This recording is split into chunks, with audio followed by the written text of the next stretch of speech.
Hello, everybody, and welcome to another episode of the Projekt Infinite podcast, the podcast covering the infinite and ever-expanding multiverse of fandom. From movies, comics, TV shows, video games, we got you covered. I'm Rob. I'm here, as always, with Court. And predictably, like I said last week, when we record stuff early, we end up with an episode that's just chock full of news. And unfortunately, if you're here for the Umbrella Academy, you're going to be disappointed, because that's been shelved indefinitely. I'm disappointed. Much like the Patty Jenkins Rogue Squadron movie, that episode's been shelved indefinitely. You know what's not shelved? This El Muerto movie. That's definitely not been shelved, because, look, like I said with Morbius, you just gotta... Sony's confidence is just unrivaled and unparalleled. They know what they're doing. So yeah, that's basically what this episode's gonna be. We're gonna talk about most of the news this week and kind of finalizing with all the big Marvel stuff that happened over the last week, including the return of Hugh Jackman into the superhero world. He's what? He's back. As I read my notes, he's what? And then we got a second trailer for Black Panther: Wakanda Forever, which is this movie is shaping up to be pretty spectacular. Right, so, yeah. But before that, we have a ton of other non-Marvel related news to get through. First of all, checking with the tenets of this podcast, anytime that there's Dune news, the Dune news goes right to the top of the list. So Emily Watson and Shirley Henderson have been cast in the Dune, the Sisterhood spin-off series, chronicling the kind of the Coven of the Bene Gesserit in the Dune universe. That's coming to HBO Max and will be a series, right? It's a series? Correct, a series. Tentatively coming to HBO Max. Yeah, because you never know. We don't know if HBO Max is even going to be a thing by the time this project comes out. Yeah, because we have some news on that in a little bit. But yeah, interesting. So we talked a while back about the show and that it was kind of getting...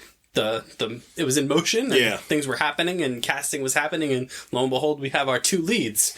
So that's exciting. No, it is. I'm looking forward to it. I kind of just want to dive more into the Dune universe, the ins and outs. I think it's a lore that definitely needs a little bit more, kind of refining to the general audience. So I do think that this is a good direction to take, kind of going deeper into like the mysticism of what the Bene Gesserit are is a good kind of direction to go down, because I think we're going to get so flooded with kind of the story of Paul Atreides, and then especially introducing Austin Butler as Fade Rotha, kind of diving further into that aspect. I think a little bit of background before we dive full into that is a good idea. So yeah, I agree. I think we talked about it when we talked about this show originally, in that it wasn't exactly, the movie was ambitious and it did a lot of great things, but I think the one thing that it didn't quite do was that kind of exploring the more mystical nature of the universe. Sure. It did what it could, obviously, but I think it was probably a little bit more confused. I feel like people have more questions about that stuff than anything else, so it's kind of good that we have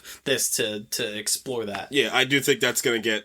I think it's going to get kind of level set in Dune Part 2. I think Dune Part 1 and Part 2 are going to be like needed to be watched as one whole kind of film in itself. So I think when that happens, they're not going to kind of hold back on some of those things. They just needed to understand that this works. I think that Denis Villeneuve has full reign of whatever he wants to do. And I think this is almost like exactly what's going on with Matt Reeves and his Batman universe. It's going to be kind of the same thing for this Dune universe. So, yep. Yeah, I totally agree.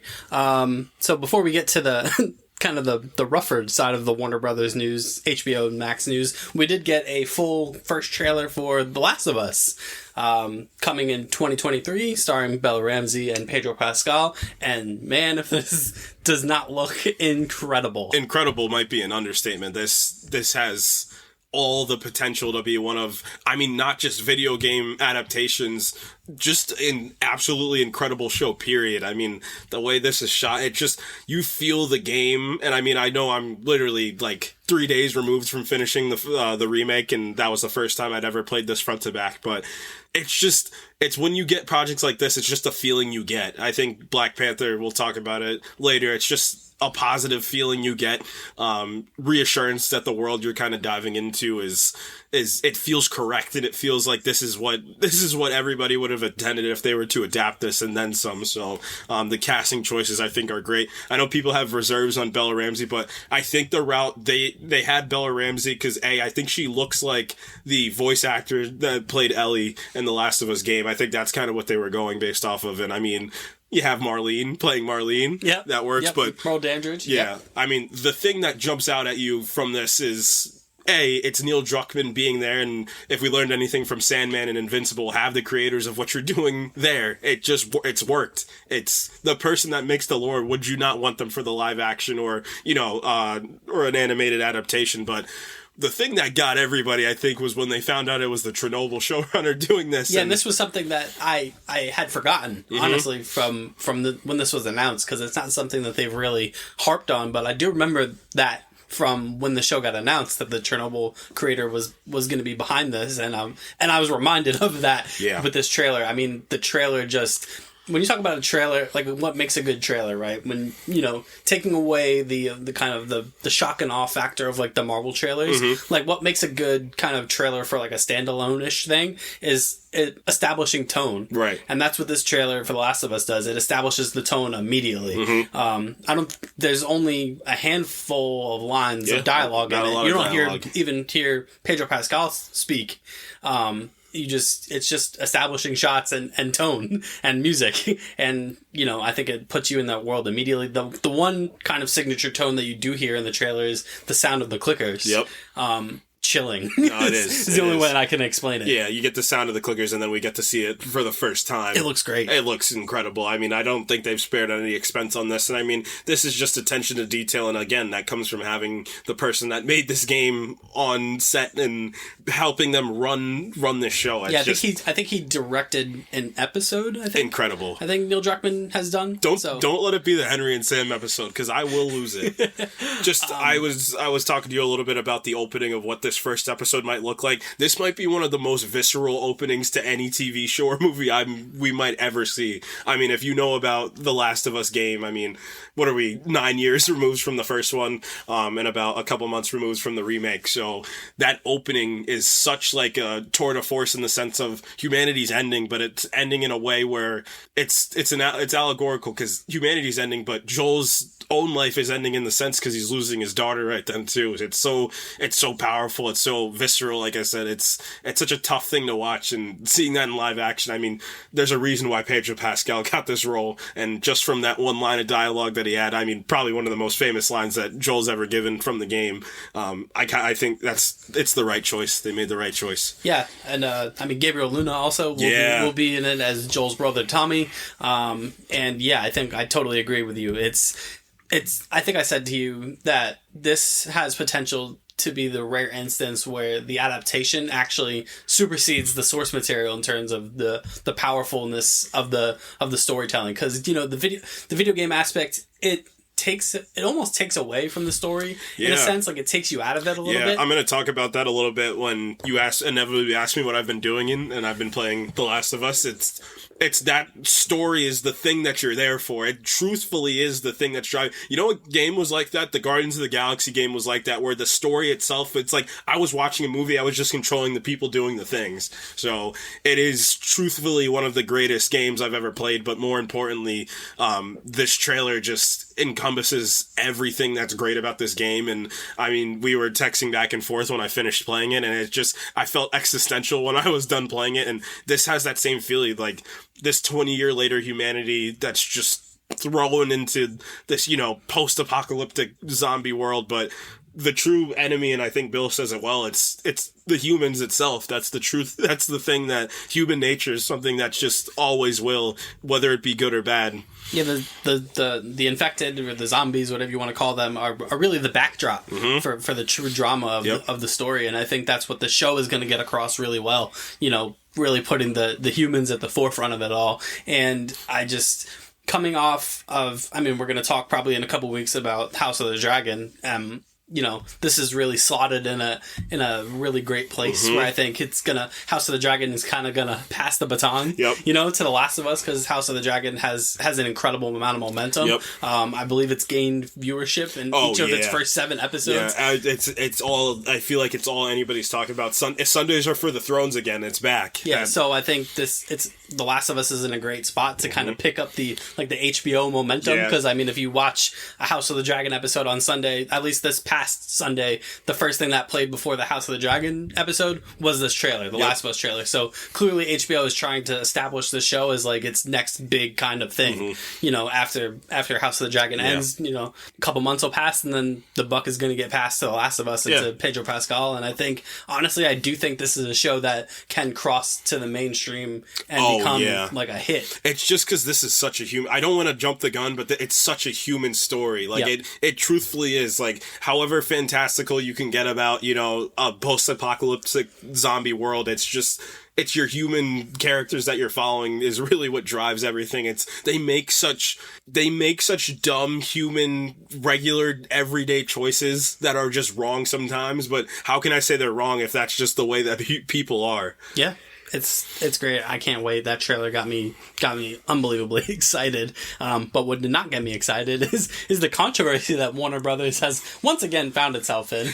We were clear for a couple weeks, but unfortunately, it's been revealed through litigation and otherwise other sources that they've been cooking the books on their HBO Max subscriptions in excess of 10 million subscribers, which is not great for the stockholders and all those legal things that we don't know as much about. It's just this trend that has been persisting with this company for the last probably 2 years, honestly. Just what's wrong? There's clearly something's wrong. So what is it? Like, what's the thing that keeps there's like a temple under the Warner Brothers lot that's just causing them just malpractice. I don't know what the issue is, but it's always we say it week in, week out, we talk about it's unfortunate because like there's actually real people working there that just want to do a good job and, you know, get their shows out to people, get their movies out to people, writers, anything you can ask for, and it's just they have to deal with this all the time of just like what feels like a distrustful company that they're working for. Yeah, it's crazy. And then, you know, we talked last week when we talked about Avatar, how Avatar beat Don't Worry Darling. I still can't say it. Beat it at the box office. It's all right. Harry Styles has got you by the throat. It's all right. So one of their two kind of remaining pillar films of 2022 does not. I mean, Don't Worry Darling doesn't have to make a ton of money because it's not expensive. No. But, you know, through the word of mouth, obviously with all the drama that occurred before the movie, like it's not great, you know, that it got trounced at the box office by Avatar, but everything gets trounced at the box office by Avatar. Yeah, that's Dread it, run from it. That's why Shazam had to move. James Cameron arrives all the same. Yeah. So now I love how good of a sport David F. Sandberg, the director of Shazam, is. He's just like, hey man, we know. Yeah, we'll move. The fate of Warner Brothers may truly rest on the shoulders of The Rock, and how Black Adam performs in a couple weeks. So we'll see. So going from one movie studio that just cannot keep it together to another movie studio that is just unabashedly to be unafraid of itself, Sony. So we the J.R. Smith of studios. We talked a little while back about how inexplicably there was going to be an El Muerto movie with Bad Bunny. With Bad Bunny in the lead role. The critically acclaimed actor Bad Bunny. For those of you who don't know who El Muerto is, you're not alone. So it is part of the Sony Spider universe of movies. One comic. He's got one comic to go off of. Jonas Cuarón will be the director of the film. Hey, guess what? That's Alfonso Cuarón's son. That's pretty cool. Yeah. It's definitely nepotism. For sure. It's pretty cool. But what is Hollywood if not? Hey, you know why I can respect it? Because he didn't give him like the Planet of the Apes movies that we're going to talk about in a second. True. Yeah. He said, son, if you're going to earn this, you're going to learn this the hard way. Here's El Muerto. With Bad Bunny. Yeah, with Bad Bunny. Man, what? I can't say I'm not intrigued. Yeah, you definitely got my curiosity. I'm going to watch it. Like with everything Sony announces that's like Spider-Man related, you're like, huh. Yeah. All right. I'm going to watch it. We watch Morbius. Yeah, I guess El Muerto's going to show up in that same post-credits scene until they have 6 of them, and then they're going to be like, we're the Sinister Six. Boom. Boom, you looking for us? We'll get to that later. Yeah. So recently announced the developers behind the Witcher franchise and Cyberpunk 2070. 2077 have announced things for both of those things. So CD Projekt Red has announced that they are developing a new trilogy of Witcher games and a sequel to Cyberpunk 2077, which has seen, I've noticed an uptick in playing and subscribers and people playing Cyberpunk. So I believe it was the Netflix anime that kind of got people back into this. Yeah, so, I've been hearing a lot of great things about it. So Edge Runner released on Netflix, and it got people apparently back into Cyberpunk, and that game kind of went through a really rough launch, and a bunch of horrible things happened with that. People were asking for their money back, like it just was not finished. But now apparently, it's firing all cylinders, and it's kind of been revived through this Netflix show that got released. People are hopping on Steam, hopping on PlayStation, Xbox, whatever, and playing it. So CD Projekt Red was like, hey, strike while the iron's hot, we're going to develop a sequel. Are we going to review Cyberpunk? I still haven't played it, and I don't think I'm going to either. Crap.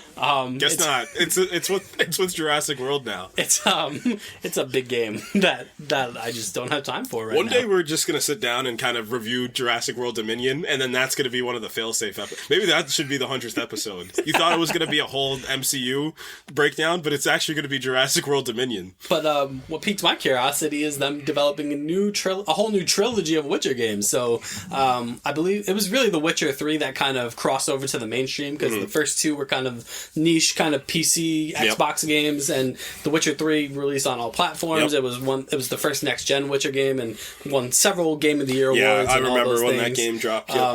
The Witcher 3 is being remade, upscaled for next gen hardware that's coming eventually. And, famously, The Witcher 3 is kind of the end of Geralt's story, in whichever way, because that game is so heavily predicated on player choice. So there's no canon ending, for lack of a better term. But presumably this new Witcher trilogy would maybe follow Ciri, maybe follow a new Witcher, or whatever the case may be. The son of the Witcher. Son of the Witcher. But if I am in love with The Witcher 3. I think it's one of the best games I've played in the last 5 to 10 years. So, it's something that they said that they weren't interested in doing, and now they are doing. So to announce a trilogy usually means that you have an idea for where you're going. So that's super exciting for me. So obviously these things are years and years away, because video game development is a nightmare.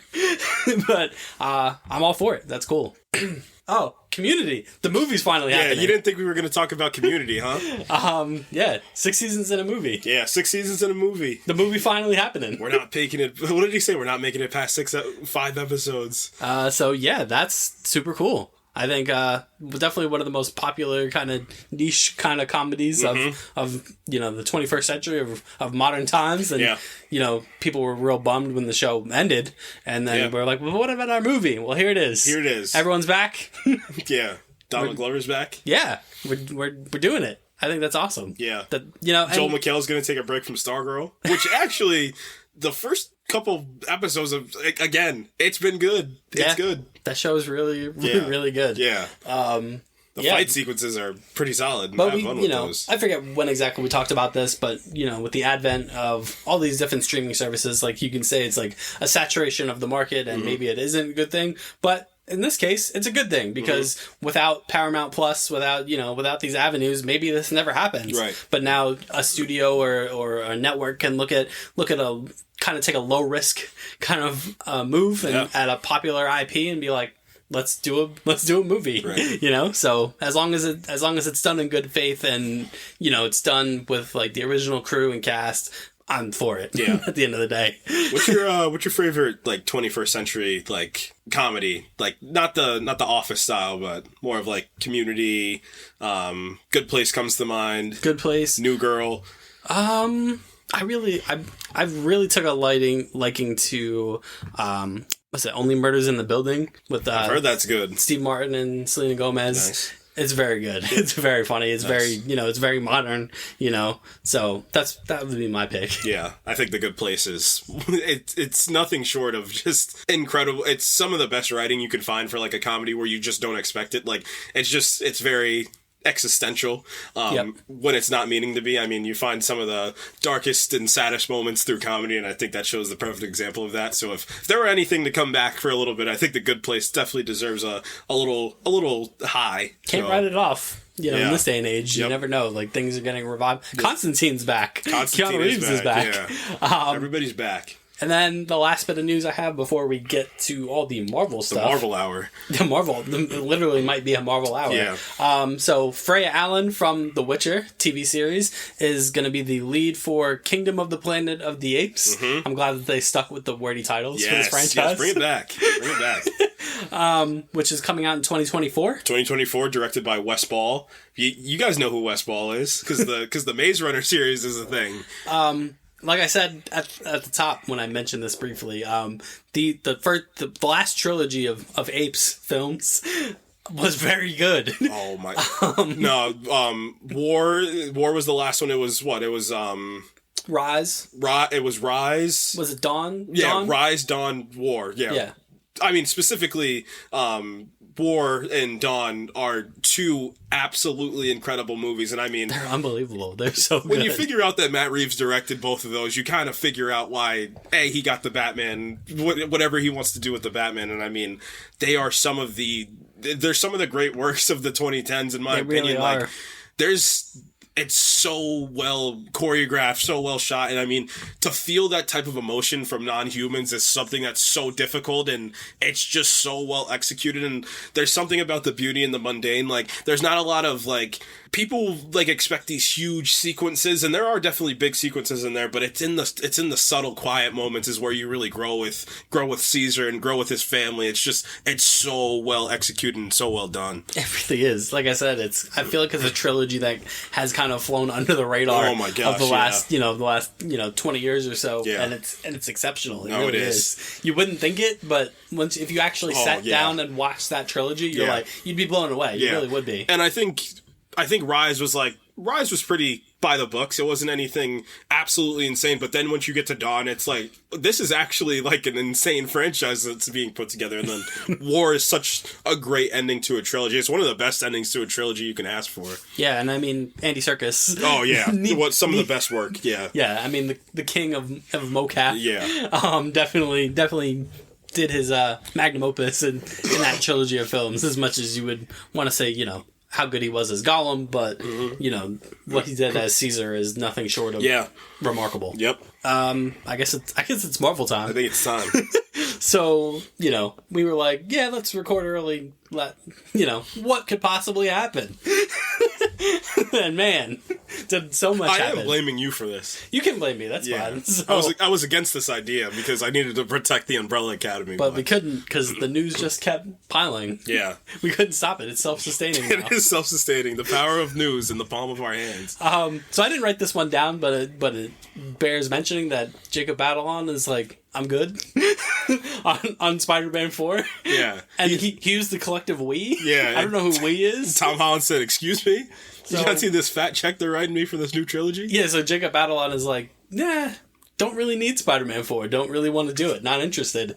Now, I don't know if that's him playing coy or if he genuinely means it and he's genuinely just burnt out on it and wants to do other things. Yeah, I think that Jacob Batalon and Zendaya's story is borderline done. Like, I think they capped it. And I mean, I think I saw the clip and I'm like, whatever you think about, and I know we've talked, more after the more fun version, I still hold that the best part of that movie is that epilogue that movie had. It's the best. It's the best part about the Spider-Man franchise in the MCU. Yeah, I think that's a good point about Ned and MJ. It is entirely possible that they're done. Yeah. As much as people might want to see Peter and MJ reunite and this, that, and the other thing, it might just not happen. Yeah. Like, their story genuinely might be over and we might be moving on to a more centralized New York Spider-Man that introduces a Gwen Stacy as a love interest. Yeah, and I mean, to be an adult and to be, like, logical, like, Zendaya's turning into... I mean, she already is literally one of the biggest stars on the planet right now, so she's got multiple big franchises. I mean, she's probably one of the most famous TV characters right now, so I don't think that she's going to stick around to be, she's already kind of doing it in Dune.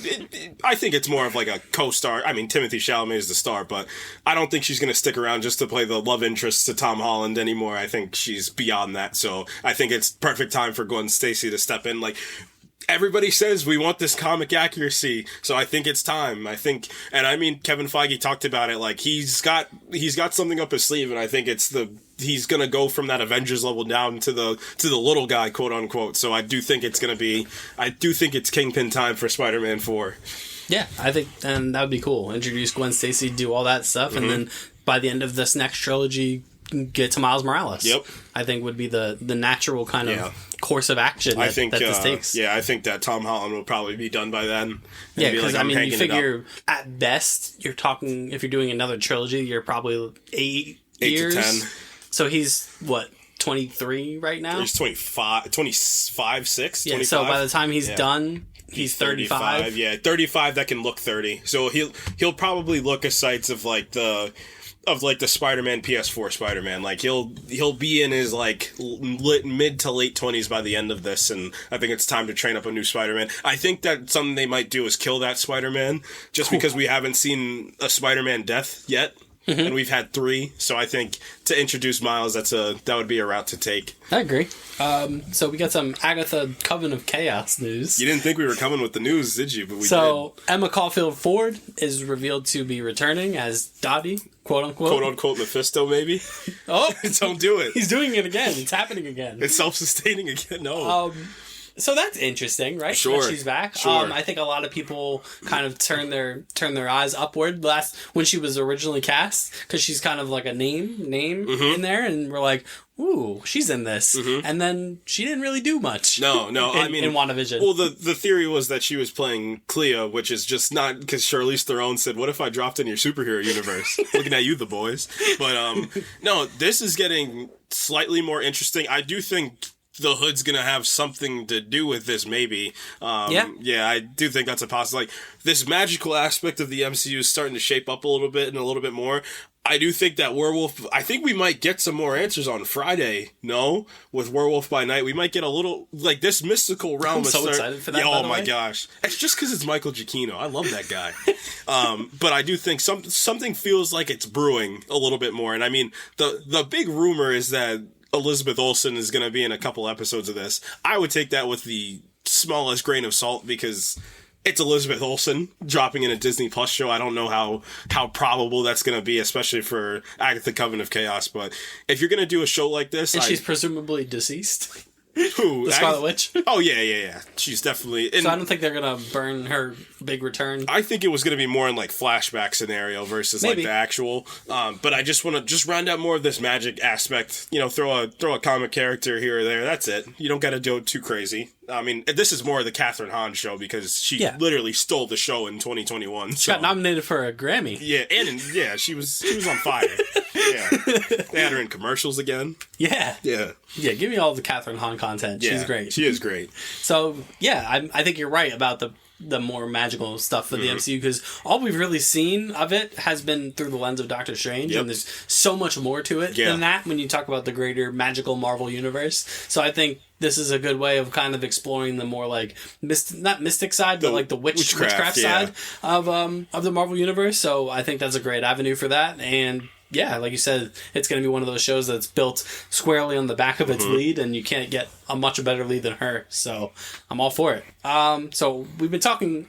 people, it's so funny, because I genuinely don't think people were super interested in this property until it started not getting name dropped as much. Yeah. So Armor Wars, right? So people, like... Comic-Con came and went, and people were like, where's Armor Wars? Yeah, you don't care about... Stop. And then D23 happened, and they're like, but what about Armor Wars? You don't care about Armor Wars. You just want cameos. Stop. And then Don Cheadle was like, boom, you're looking for this? Yes. and lo and behold... Just so you guys know, we're contractually obligated to say that once per episode, because Don Cheadle does run this. So, lo and behold, Armor Wars is now being developed as a film. And I think that's great. Yeah.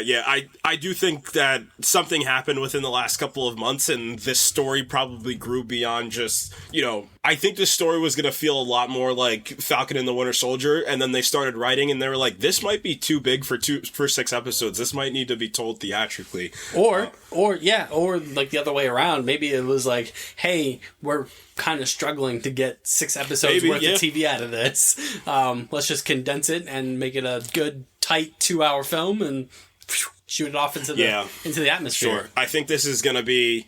Because I think that's kind of been one of the complaints of most of these Disney Plus shows, right? Is certain aspects or certain sects of episodes feel real wheel spinny. Yeah.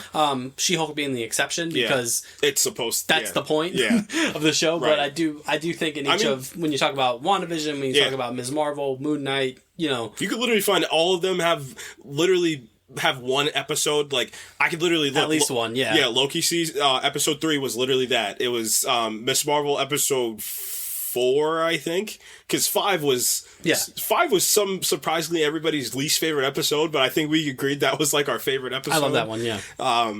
Moon Knight, I think it was 4 for Moon Knight I think it was 3 for Moon Knight. It's usually the episode before the halfway mark. Episode 3 is usually because you're at your midpoint, but they don't know what to find at the midpoint. Yeah, so I think maybe they just want to take that wheel spinniness out of it and develop a nice tight, compelling action kind of movie. I think Don Cheadle also has earned this too. I think he's been War Machine since 2010. So, this is good for him. I think this story's going to do a couple things. I think Justin Hammer is going to come back. I think he's going to end up being kind of a big bad, if not the big bad, because I believe that Obadiah, Eldon Einreich is going to be Obadiah's son, I think is the rumor. I do think that's true. He's doing that in Ironheart, right? I think it's going to carry over, though, into Armor, because that's the thing. Like, Armor Wars is like, his father versus the guy that made all this stuff. Like, he should be the rightful heir to all this stuff, and he might link up with Justin Hammer and be like, hey, we're getting this back. Like, Tony Stark done you wrong? What about his best friend? He's still alive. Let's kill him instead. This could be quasi, also Riri Williams and Rhodey kind of mentorship of like, hey, I actually knew him. You're just doing stuff that you know what? I do actually see a lot of Tony in you, kid. Let's go on a buddy cop road trip. Yeah. Let's Last of Us this. Yeah. Let's Last of Us this. No, I think this is a great move. I think, like you said, Don Cheadle's more than earned it. Mm-hmm. He's more than capable of carrying it, in my opinion. I mean, he's been kind of stuck in the MCU cog for so long that people forget that he's like a genuinely good actor. No, he is. Yeah, no, he's one of the best. So I think this is great. I think it's a great showcase for him. I think it's a great move by Marvel to kind of get away from the complaints of the Disney Plus series feeling kind of wheel spinny and not a lot happening by making this a movie. Yeah. So this world level that I keep talking about is starting to really take form, and I mean, She-Hulk is finally kind of giving us what I think the new MacGuffin of the world level Avengers is going to be. I think we're going to form the Avengers. I think it is kind of coming, and then the other side to this is what the thing is that they're after, and the thing that they're trying to either prevent or try to help, if you're maybe the Thunderbolts, I'm thinking.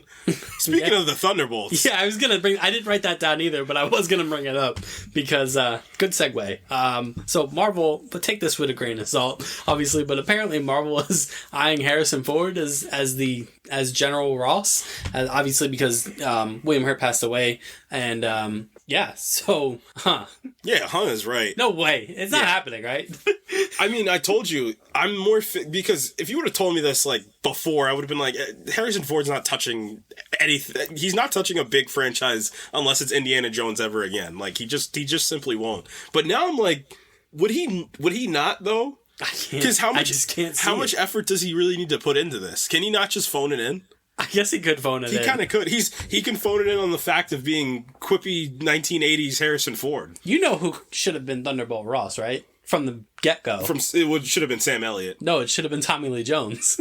I mean, it should have probably been... It should have probably been our man from... No, don't say him. Our man from Avatar, right? Stephen Lang? Yeah, it should have been Stephen... Nah, Stephen Lang needs to be Cable. I'm back on that train from like 2017 everybody was on. I mean, great. If they can get Harrison Ford, obviously you get give him the mustache. Ford. Give him the red... Because... But you're not making him the Red Hulk. Are they not? No! Why not? He's not doing it. Would he not? I don't think so. Unless I'm underestimating how grumpy Harrison Ford is. They got Christian Bale to play Gore. Like, I have nothing beyond what they're capable. Anthony Hopkins is Odin. Like, I don't have any... But Anthony Hopkins was also in Transformers. Yeah. He can be tricked. Yeah, he bounced back. He almost won an Oscar this year. Until that dang Will Smith and his Emancipation trailer dropped. Stop it. We're not talking about that. But what if he wins the Oscar, right? This is the things that I think these are the things that keep me up at night, right? What if he wins the Oscar for this? Does he have to go? I told you what happens is they invite him out. He gets to come, but only Chris Rock gets to slap him when he accepts his award. That would be okay. An eye for an eye. An eye for an eye. Or a joke for a joke, more specifically. A slap for a slap. It's a slap off. Yeah.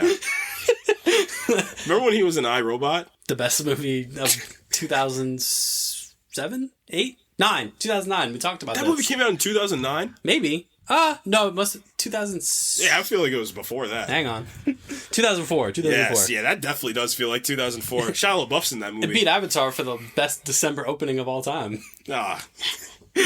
Avatar overtook a lot of things, but it could not overtake iRobot. Yeah, maybe we talk about iRobot one day. It tells you about the quality of that film. Yeah, once we get complacent, like 3 years from now, you're going to start getting the reviews you really cave for, and one of them is iRobot. Once we start getting into like our true vanity, and we're just like, we're doing whatever we want. We're going to do Eagle Eye by Shia LaBeouf. Is our true selves just to talk about like the 2000 movies? Like the movies from are we going to have to do Doom? I mean, we could do... How many movies did they make out of Asimov stories? So they did iRobot, they did I'm Legend. Yep. Did they do a third one? We can do the Isaac Asimov trilogy. Well, we have to do the Roland Emmerich franchise first. Roland Emmerich takes precedent. Roland Emmerich's on our... He's like... they did Bicentennial Man. Perfect. Well, we got it. Actually, Umbrella Academy's never coming out. We're just going to do that next. And then we're going to do Roland Emmerich.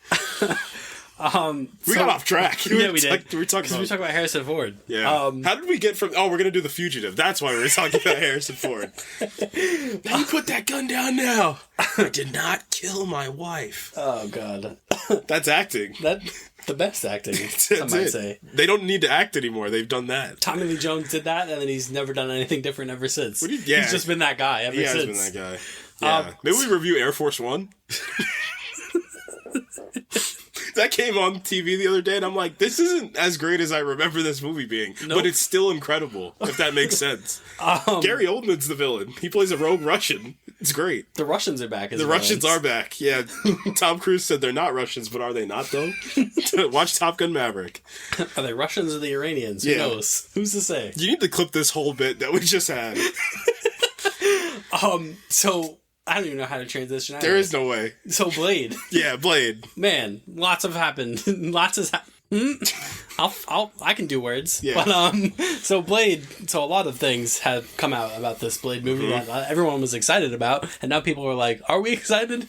So just the quick bullet points. So apparently, this is all apparently. This is none of this is officially concerned, but this is of the insider, whoever the source is. So Mahershala Ali is reportedly frustrated with the process, whatever that means. The script is only 90 pages long, whatever that means. 90 minutes. So it features just 2, quote, lackluster action sequences, and then Kevin Feige is said to be spread too thin. I could have told you that. Yeah. It is a little disappointing because that was the face of the 2019 Comic-Con. Like, that was the thing, that was the mic drop at it, and... You know what I think happened? I think Mahershala Ali won 2 Oscars and it was just like, hey, I'm going to play Blade. And Kevin Feige's just like, great. And then they forgot to actually make the movie well. And he just kind of shelved it and was just like, yeah, we'll get to it. Jonathan Majors is here. Like, Wolverine's coming back, which we'll get to in a second. Like, we got all this stuff going on. Like, we'll get to it. And then Chloe Zhao's like, hey, can I sting this? Because I think that Black Knight and Blade would be a really cool duo to have. And then we're here. And it was no tender love and care we're put into this project at this point. And this is one of these big things where it's like, now you're starting to see like the frequency is kind of getting to them. It's like, we saw it first with the visual effects artist. And now this is kind of being a bigger deal because the rate of which they're pumping these projects out, stuff now is getting lost in translation. Yeah, I don't know if we may have explicitly talked about it, or maybe you and I both have kind of noticed it, but the phase thing, right? So you talk about phase 1 through 3 and how many years that spanned versus how many years phases 4 through 6 are going to span, and phases 4 through 6 are taking place in a shorter time frame, and you know, maybe almost double the amount of projects. Yeah, in 4 years. So they're taking 4 years for this versus they took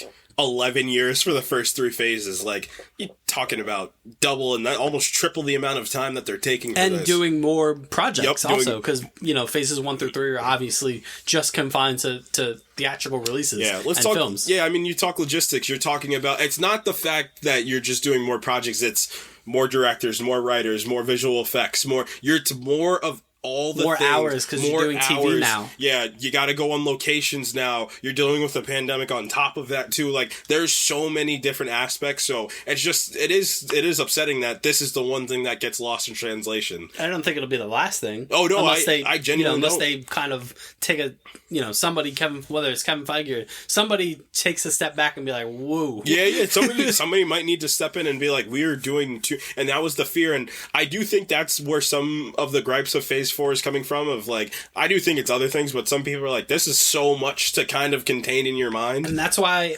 we'll talk about Black Panther at the end of this, but Black Panther feels like such an outlier, because it feels like, Ryan, obviously, coming off the back of the tragedy of the death of Chadwick Boseman, and it feels like that crew, like Ryan Coogler and company, just kind of almost like Wakanda style isolated themselves in like this bubble, and like, we're doing this thing. Yeah. This is the thing. We're doing this thing, and we're going to take however long it takes, and then we're just going to give it to you. Yeah, I mean, there were like just specific shots from the first trailer where I was just like, this feels like real life. It feels movie different. making. Like, this feels like real different. Like big high production, like non-Marvel movie making right now. Yeah. So I can't be happier for that, but unfortunately Blade is kind of getting lost in guess one of the silver linings from this is, so Bo DeMaio has been tapped as we're going back to the drawing board. We're rewriting the script from scratch. So he has worked on Moon Knight,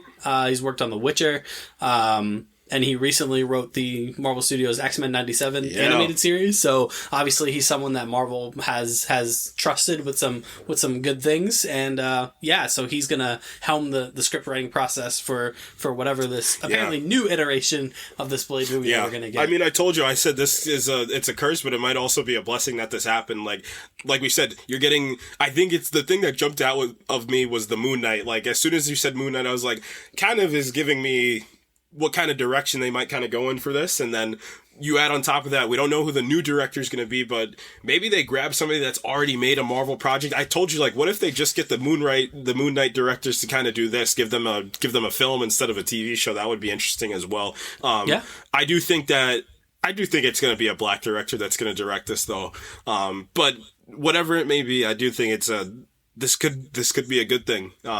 It could be. Yeah, maybe the director of the Blade film, the one that left, maybe he said, "Hey, they're not giving me anything." Maybe he felt like in limbo for a little bit, like I'm not getting, and nobody's kind of talking to me about what's going on, and like I kind of want to start this project because Blade is a really cool character that he's like Wolverine. Like, you could span a whole lot with him of what you want to do, like the different realms and the different kind of areas of the Marvel universe. So cool character, notable prolific actor in the title role. It's not something that you want to waste. Nope. You know what I mean? Nope. Like, you can't, especially since I'm sure it took a little bit of convincing to get Mahershala Ali on board after he had already done Luke Cage. You know what I mean? Like, he already kind of put his foot in the comic book kind of realm. Was he the one did he go to them or did they go to him?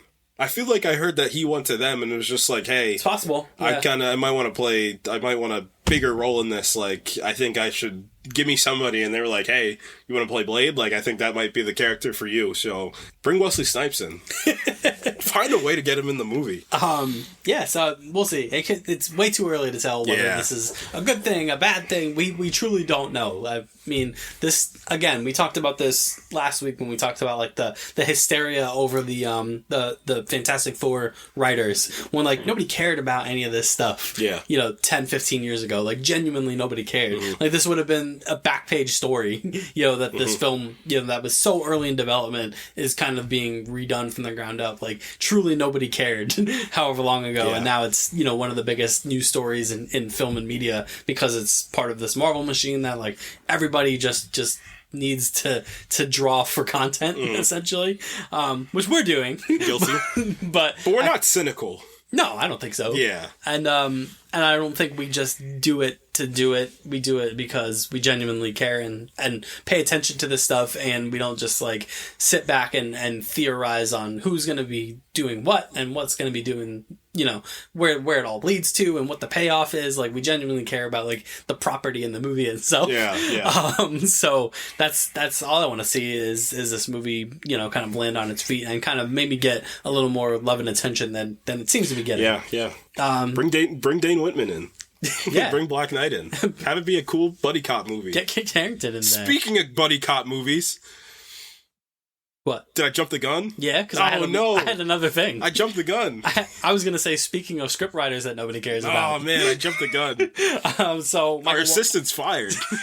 So Michael Waldron has been tapped. I love how we just talked about not caring about writers, and then we jump right into writer I know, but news. this is interesting. Yeah, this is interesting. So he's been tapped as the writer for the Avengers Secret Wars.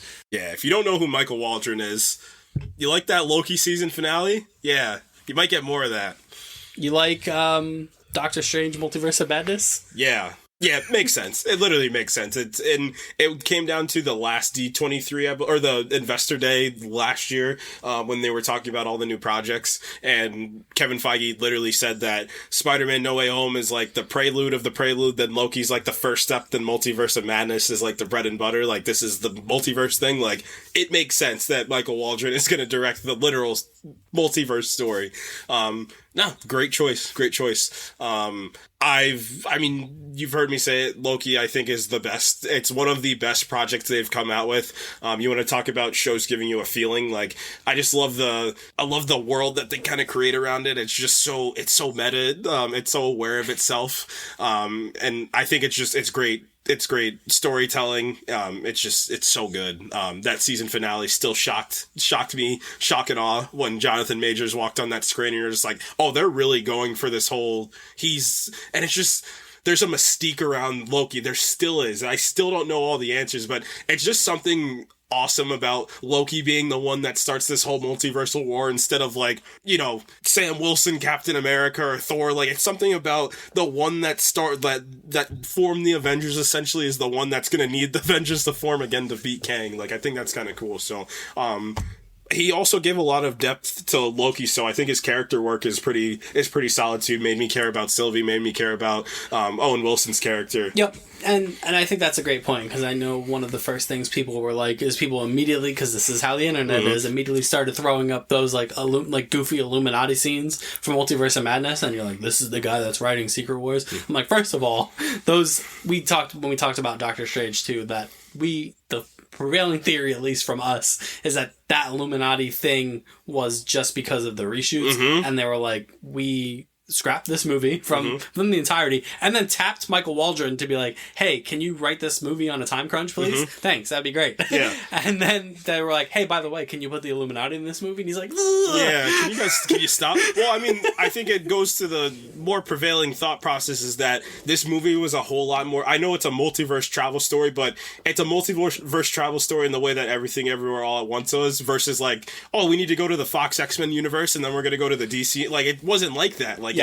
I think it was just Doctor Strange going through the multiverse. We were never going to meet a million characters. Yeah, you had your theories that, you know, people might show up, and it happened. But I do think that Patrick Stewart was in the movie a lot more. Not a lot more. I think he was always in the movie, but I don't think John Krasinski was definitely not in that movie before. No, I don't think so either. And, you know, he gave Michael Waldron, as much as you want to like be like, hey, he gave us this goofy Illuminati stuff, he also gave us a really compelling Scarlet Witch arc that movie. Yep. What if Scarlet Witch was just the villain and it wasn't all your theories, that it was anybody else? Yeah, like he did that. You know, he did a lot of great writing for Stephen Strange in particular. He did a lot of great work for America Chavez, introducing that character. So yeah, I think it's a great choice. And then, like you said, he did all that work on Loki, which I think a lot of people would probably agree is the best thing that we may have gotten. It's so, like I said, it just feels so different. Like, it felt like one of the best projects they'd ever produced. And then that episode 6, it's like, how do you have no action in an episode? And that was probably the most invested I've been in any of the finales of those Disney Plus shows. It's like, it was the way you present He Who Remains as like this kind of like end of time, he's a goofball. Like, he's just like, because he had seen it all, as such a interesting way to write something like that, of like, he had seen everything, so it's just like, of course he's gonna act like this. He's not gonna act like this stoic, like, have we seen from like the Ant-Man leaks, like how Kang the Conqueror will be. Like, he's probably so broken where nothing matters anymore. It just doesn't. Like, he's like, you can go ahead and kill it. Like, it won't matter to me. It's gonna matter to you in a little bit, but it won't matter to me. You can do whatever you want to me. I'm gonna tell you what's gonna happen though, but yeah, just throwing Jonathan Majors in there too, but good choice. Excellent choice. And yeah, like you mentioned, that the Ant-Man Quantumania trailer has leaked. We're not really going to talk about it until the trailer proper comes out, and we can really kind of actually look at it instead of looking at it from a phone screen. However, Jonathan Majors we're going to talk about it. Looks menacing. Menacing is an understatement. Mm-hmm. Is he going to run 2023? Because he's going to do Creed. Devotion's going to come out a little later this year. I think it already debuted at TIFF. He's going to be Dennis Rodman. He's going to be, he's going to be Dennis Rodman. Like, this man just won't stop working. Jonathan Majors is like a really cool guy. Like, you got to go watch, I think it's his GQ interview. Like, he like wakes up at like 5. He's like a good basketball player. Like, he'll go out, play basketball, meditate. Like, he's like a really just straight up interesting person. Yeah. So I think, like Kevin Feige said, I don't think anybody else's shoulders should have the multiverse saga on there. Maybe Sylvester Stallone. Nah, I'm just kidding. You can do your other segue now if you want. So speaking of a buddy cop movie, so this was other than the Black Panther trailer, this was the big the internet stopping moment. Thanks a lot, Rob. You just had to. Because this literally happened, I think, on Tuesday. The next day. We usually record these on Tuesdays, so you just had to do it on Monday, didn't you? You had to do it on Monday. Was it me? Was it me this time? Yeah, I think so. Are you sure? No, I'm not sure, actually. Oh, it was me. I feel like we're the cops in Daredevil season 1, where they have to, because they're crooked, so they have to beat that guy up, and they have to take, one of them has to take the beating. So, Ryan Reynolds posted on Twitter. Genius. He's a genius. He's got social media down. He's nailed it. He's nailed it. You've done social media. You've done it. You've won at social media, Ryan Reynolds. You're him. So he just did, his typical, as he's done these kind of like Deadpool-ish updates, he's like on his couch and like things just are happening, and lo and behold, he's talking about, how he get this power stuff. we're doing this through a power outage, by the way. Yeah. Where was I? Ryan Reynolds. Yeah, Ryan Reynolds. So he's talking about Deadpool and how he's like, I really want to do like an important thing for the MCU and make Deadpool's entry like a big deal. Typical Ryan Reynolds kind of gimmick. You know what I mean? Like he's saying jokes, but he's doing it in a serious way. And then lo and behold, Hubert Jackman. Walks behind him, and Ryan Reynolds just turns and goes, "Hey Hugh, you want to play Wolverine one more time?" And he goes, "Yeah, sure, whatever." And then the big logo pops up. The big Wolverine claws go through the Deadpool logo, and Deadpool 3 is happening, and it's going to be a Deadpool Wolverine movie. Hugh Jackman is back as Wolverine, and this movie is coming out in May. It's September 24th, 2024. Yep. And so Hugh Jackman is back as Wolverine, and September 6th, 2024. Sure. Because I'm watching the trailer as you talk. Yeah. I mean, just you're talking about like a nuclear bomb on Twitter. Like that was one of them. Just everyone across, you talk about the infinite and ever-expanding multiverse of fandom, from whatever fandom you were a part of or whatever you pay. Not even fandom necessarily. They all took a break to come together. Sports people were involved. Politicians were commenting on this. I mean, is that not a testament to that? We talk about Robert Downey Jr., you talk about Chris Evans, you talk about Charlie Cox's like this is the Mount. He's on the Mount it's Rushmore, like him, Toby, like I don't know who else you got. I'd probably put Patrick, maybe. If you're talking about before. Yeah. I'm talking maybe Wesley Snipes as Blade, and this is all before the MCU, so. But none of them compare to this. Hugh Jackman was the superhero. Like, he was the superhero that was coming out. He took the X-Men from Cyclops. Yeah, he really did. Like, people don't understand, like, that literally, like, all that animated shows, like, they made the Wolverine and the X-Men show after that, like, Hugh Jackman it's not even comic accurate, like, he's 6'3", like, it's not even... He's been in every X-Men movie outside of Dark Phoenix. Yeah, he was in Dark Phoenix. They even shoehorned him into Apocalypse. They said, you guys like that Wolverine origin? Let's do it again. Just completely derailed Apocalypse, because who cares? Man, how do you go from Days of Future Past to Apocalypse? What did they do? We'll get to those X-Men movies at some point. I cannot wait. We're going to chop out like a whole 3-month block to cover all of those. Oh my gosh. You thought our No Way Home lead up was good? Yeah, this is great. Oh, incredible. Some people are against this. I'm absolutely for this. Yeah, people are obviously against this. There's one reason people are against this, and it's Logan. And it's Logan. Yeah, it's and then poor who's the guy that did Logan? I'm sorry, I can't remember. James Mangold. So James Mangold posted like a tongue-in-cheek thing on Twitter of the end of Logan where Wolverine's impaled, and people were like, "See, even James Mangold hate this." And then poor James Mangold had to go out and post a follow-up tweet and be like, "I was kidding." Yeah. Can we not joke anymore? I freaking love Hugh Jackman. I love Ryan Reynolds. I'm so excited to see what these guys are doing. Like, oh my god, people. Give it a rest, will you? Jeez. Yeah, you saw that video on Twitter where the guy saw him and he's just like, "I'm back, baby." And he's just like, he said, "How did you come back?" He said, "I make my own decisions." And I said, "Those own decisions where Kevin Feige handed you the black card, didn't he?" He said, "Go buy whatever you want, you." Yeah, I think this is his fine. Yeah. I don't think it undermines Logan in any way. I think that movie will stand on its own. It will serve as the quintessential departure of that character and him in that character. This is just going to be a dumb, fun thing. Oh, yeah. If you've just... So after this came out, much like probably millions of people, I rewatched Deadpool that night as I learned this news, and it is just dumb fun and just the small sect of this universe. I know the prevailing theory is that this is the first MCU, and they say it in this, is like, this is the first MCU, like, we needed to figure out how to navigate through the MCU, so I do think that's why they got Sean Levy as well, is the fact that he can play, quote-unquote family-friendly. There's no doubt in my mind this movie's still going to be rated R, and it's going to be their first rated R movie, but... There's the big theory going around is what this movie's going to be about, and the theory is that he's going to have to kill everybody in the Fox X-Men universe. Deadpool kills the Fox universe, because there's that the Marvel comic, Deadpool kills the Marvel universe, where he gets, like a magic sword or something, and he kills literally everybody. Yep. I think that would be incredible. Yeah, do this like a two-perspective piece, like... It's, whatever happens is from Deadpool's eyes or Wolverine's eyes. Like, I just imagine, like, sad, somber, berserker rage Wolverine, and then it's just Deadpool just not even close to the things that actually happen.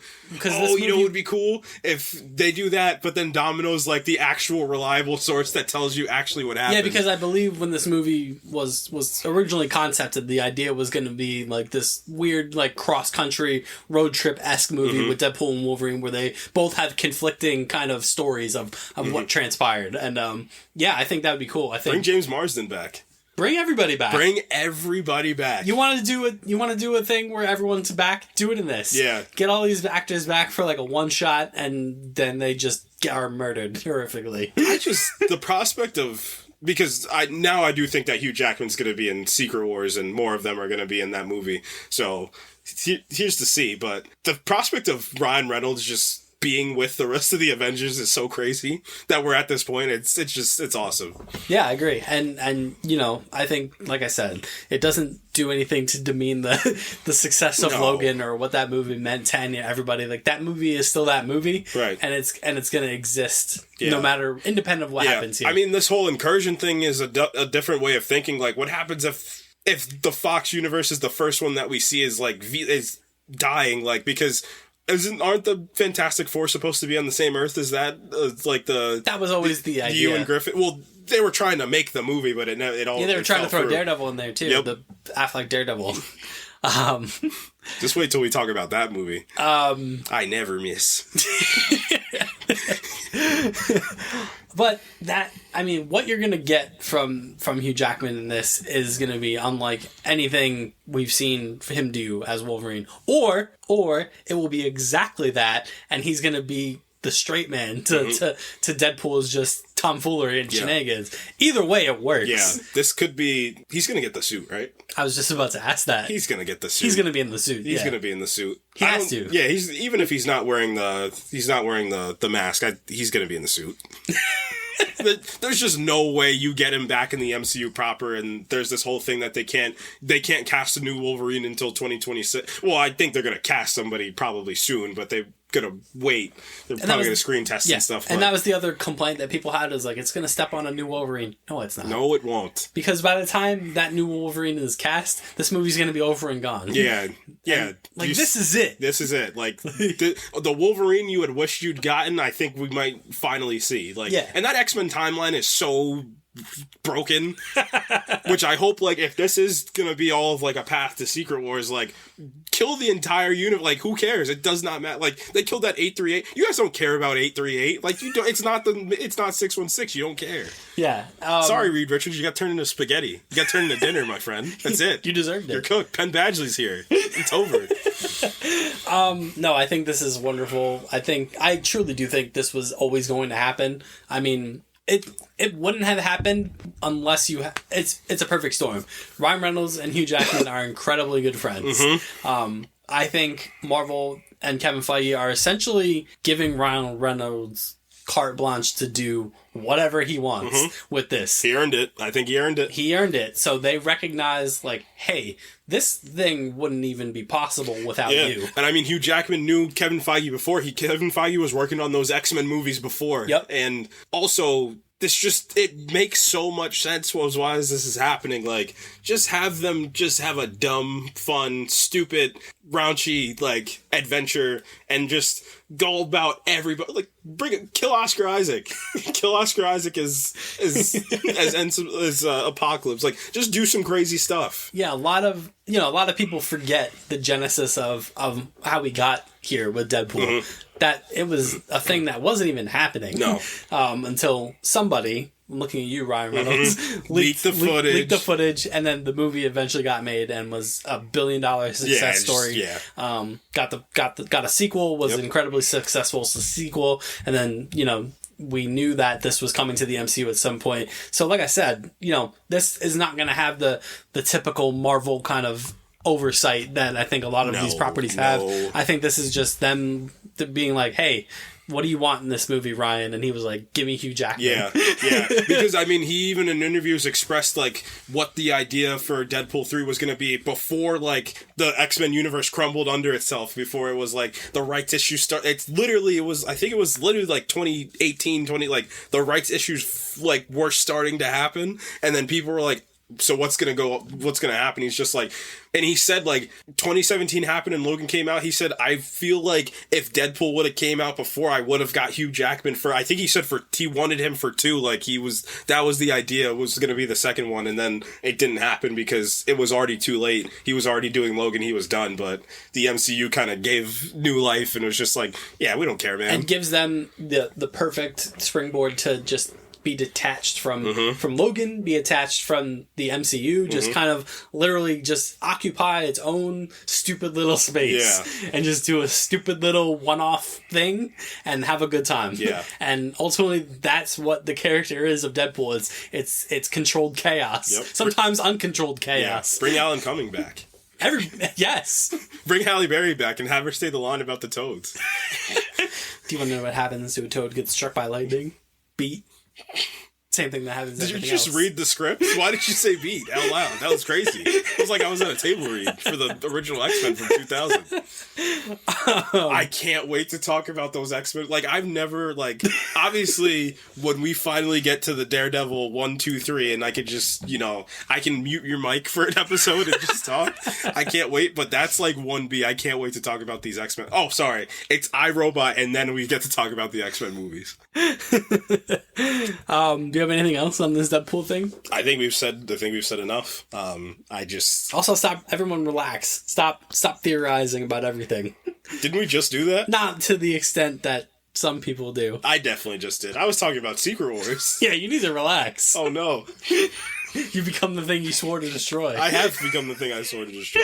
But again, we're not malicious in intent. We're just having fun. We're not like, I feel like people do that and they're like, it better be this. Yeah, no, I don't care. I wanted Eternals to be a billion things. I wanted anything to be a billion. I don't care. This movie's it's coming fine. out in like 2 years. Yeah. Everyone, relax. It's enough time for James Marsden to get back in shape. I'm on this board that he needs to come back as Cyclops. Get the other guy back as Cyclops, Put them all in the suits. Now that would be awesome. That would be awesome. Put them all in the suits. Put them all in the suits. Put them all. That's my thing. Put them all in the suits. Everybody. Halle Storm Berry gets the big white costume with the cape. In the faux hawk. You want to give her the mohawk, or you want to have the big white hair? Oh, the big white hair would be cool. Yeah, yeah. Bring back every Jean Grey. Have Sophie Turner. No, maybe leave Sophie Turner. I love Sophie Turner.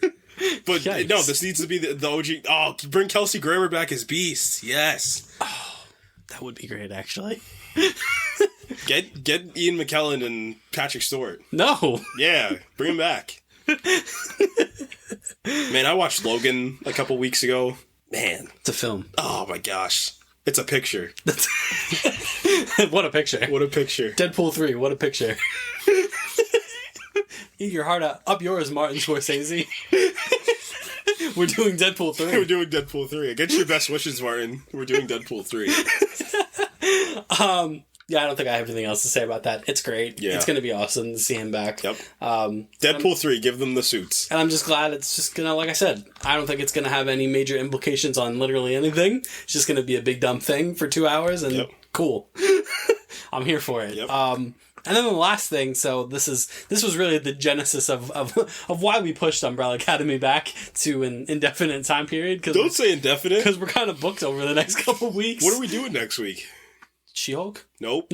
Werewolf by Night is next week. Ah, crap. And then She-Hulk, and then Black Adam. What if we do Werewolf by Night as a special episode? Nah. We gotta talk about Michael Giacchino. Ah, you're killing me, Smalls. Oh, no. Luther from the Umbrella Academy is looking at me disappointed right now. So I had to talk about the dance sequence in the first episode of season 3. It was amazing. So we got a second trailer for Black Panther: Wakanda Forever, and like we said up top, oh my god, this movie just feels different. It feels like a.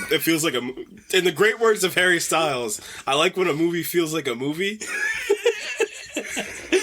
Get Harry Styles in this movie. Nope. Keep him away from this movie. And Rob, I know your big question is why Everett Ross wasn't in the trailer. I'm just saying. Where is he? Maybe Everett Ross is the new Black Panther. Not my point of view character. That is your introduction to this world. Or is it like Belle's tyrannical character that just needs vibranium because she's a warmonger? You don't have a lot of good point of view characters anymore. Andy Serkis? He's dead. Damn it. Yep. This is like The Watchmen again. It's a real tough time to be a white man in America. Man, we need to talk about The Watchmen one day. Time's up. We had a good run. You for did 300 years. 300? 3 million years. Yeah, I was going to say, you kind of cut that I meant in short America. Ah. Yeah. We had a good run, guys, but it's over. Pack it up. Yeah. Yeah. This is what a crazy diatribe this is. Yeah, this might be one of the most fun episodes we've done. This all started with Harrison Ford being in The Fugitive. No, this all started with iRobot. Are we going to do like a Will Smith trilogy? Like maybe we do a Will Smith month. Whatever month. A whole month? Yeah, well, it's got to be January because of the Oscars. Yeah, true. Yeah, so we just lead up to the Oscars with Will Smith content. So iRobot. I Am Legend. Concussion. Oh, no. Not. Wow, that's really insensitive with you. Tu's not even out of the hospital yet and you're talking about this. Tell the truth. Tell the truth. Are we a sports podcast now? We could be. Yeah, I was going to say. What are they doing? Switch? No, Hitch. Switch is the song that he did. Yeah. Hitch is the movie. Yeah, you gotta do Hitch. Do we dare talk about the movie he actually won the Oscar for? Nah, it's not fun. It's not fun. It's not fun. That one movie where he wrote letters to emotions? Man. That one movie where he was in it with Margot Robbie? Focus? Suicide Squad? Nope. He's got the only good scene in Suicide Squad. 7 pounds? 7 pounds, 8 ounces. too good of a movie to do an episode on? Wild Wild West. Ooh. You don't want to see my hand where my hip be at. That's bars. The Pursuit of Happiness? Maybe not that one.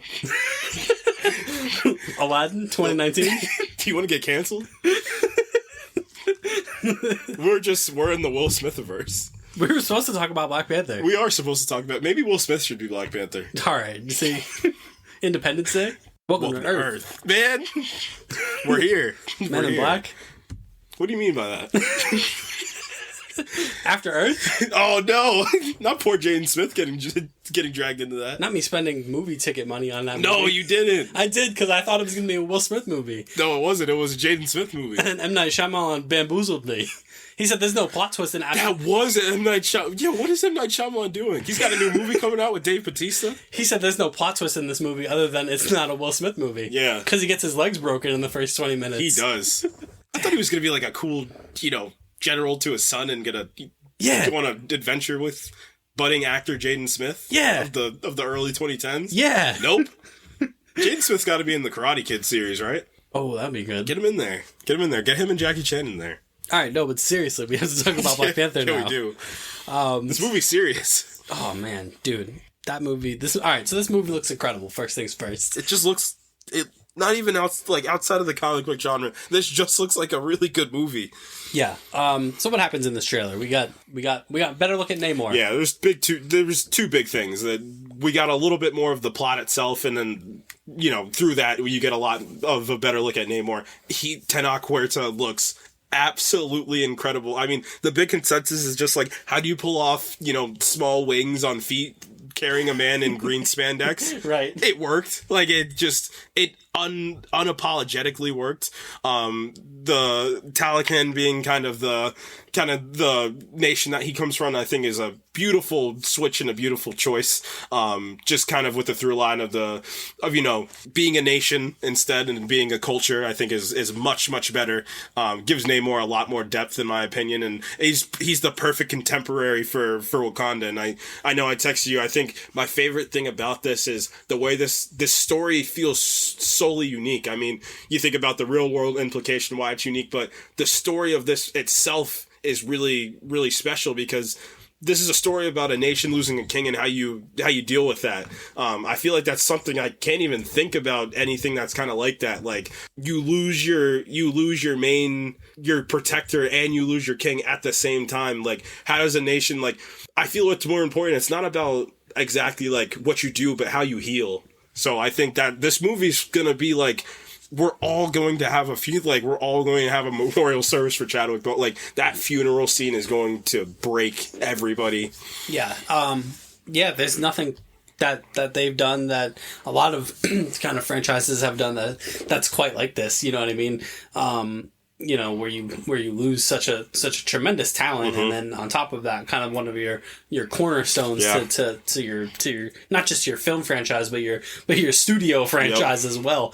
Yeah, man, it was like I told you that first trailer that we got, off the back of, what was it, D23, right? Yep. The first trailer or Comic-Con. Oh yeah, Comic-Con was the first one. Yep. Yeah, where we got that. The Comic-Con trailer was kind of it was like the tone setter. It was like, this is kind of what this movie is going to make you feel. And it had that just beautiful rendition of why can't I think of the song name right now? No Woman, No Cry. That's it.